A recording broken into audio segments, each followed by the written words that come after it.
Wolfgang Amadeus Mozart. What do you mean, the great composer? He was one of the greatest composers of all time, and he died at only 35. Let's have a peek at his life. He was born here in a pretty town surrounded by mountains and full of music called Salzburg in Austria in 1756. The Mozart home was full of music.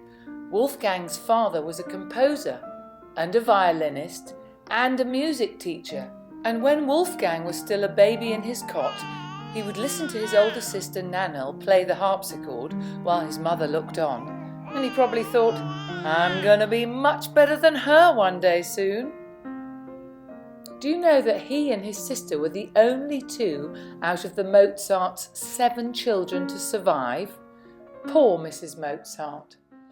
As Wolfgang grew up, with lots of teaching from his father, encouragement from his mother, and inspiration from his sister, and let's not forget a big dollop of genius, it wasn't long before he could play piano and violin better than everyone. And at just 6 years old, he was composing his own music. Listen to this. Mozart's father saw at once how brilliant his son was, and he had the bright idea to take him on a tour around the smartest palaces of Europe to show off his talents to kings and queens and princes, and earn some money too. But touring was hard work, and Wolfgang was still a small child, don't forget. Long bumpy journeys in a carriage were very tiring. The lodgings where they stayed were uncomfortable, and there was lots of dirt and disease at a time when medicine wasn't as good as it is today, so they often got sick. That tour lasted more than 3 years, and then it was off on a tour of Italy for 2 years. In Italy, the story goes that 14-year-old Wolfgang went to the Sistine Chapel with its beautifully painted ceilings and heard a piece of choral music called the Miserere by the composer Allegri. What's astonishing is that Wolfgang was able to write out the whole tune from his memory. At just 17 years old, he got a job in Salzburg as a court musician, but it was badly paid and really boring. And Mozart was so ambitious that he moved to Vienna, the capital of Austria. There he lodged with the Weber family, and soon he fell in love with one of the daughters, Constanze Weber. Wolfgang's father didn't approve of this love affair at all, but Mozart was determined, and so the couple got married. How did he make his money? Well, he performed, and he was a brilliant, passionate pianist. Soon his gigs were packed out with fans. And he composed. Either rich customers would ask him to compose music especially for them, or he would write new music to perform to his fans. So what kind of music did Mozart write? He wrote sonatas. That's a piece of music for one instrument, like the piano, or an instrument, say the violin, accompanied by the piano. He wrote concertos. That's where the orchestra plays the background music, and there's a star solo performance by an instrument like the clarinet.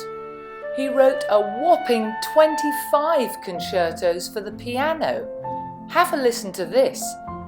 His piano concerto number 21, known as Elvira Madigan. And this is his concerto number 4 for the horn. He also wrote symphonies, a big piece of music in 4 movements, some fast, some slow, where the orchestra takes centre stage. And he wrote a massive 21 operas, where the actors on stage sing a story instead of say it. To relax, Mozart liked to play billiards, but I bet he was humming a tune even as he bent over the table. Music was pouring out of Mozart all day long and wherever he went, and he must have been busy composing almost non-stop. In his 35 years, he managed to write over 600 pieces of music. That's a lot of paper. Well, meet Ludwig van Köchel. He organised Mozart's music with his K numbers. K1 was the first thing Mozart wrote, and K545 he wrote when he was 32, shortly before he died. Mozart just didn't give himself a break, and he was composing right up until his last breath.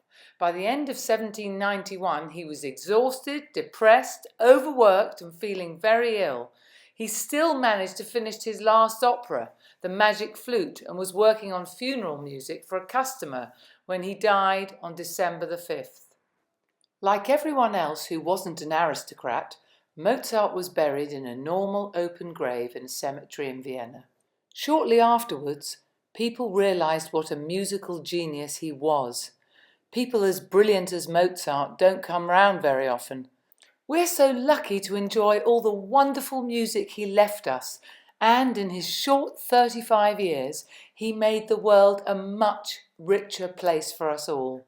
Thank you, Mozart!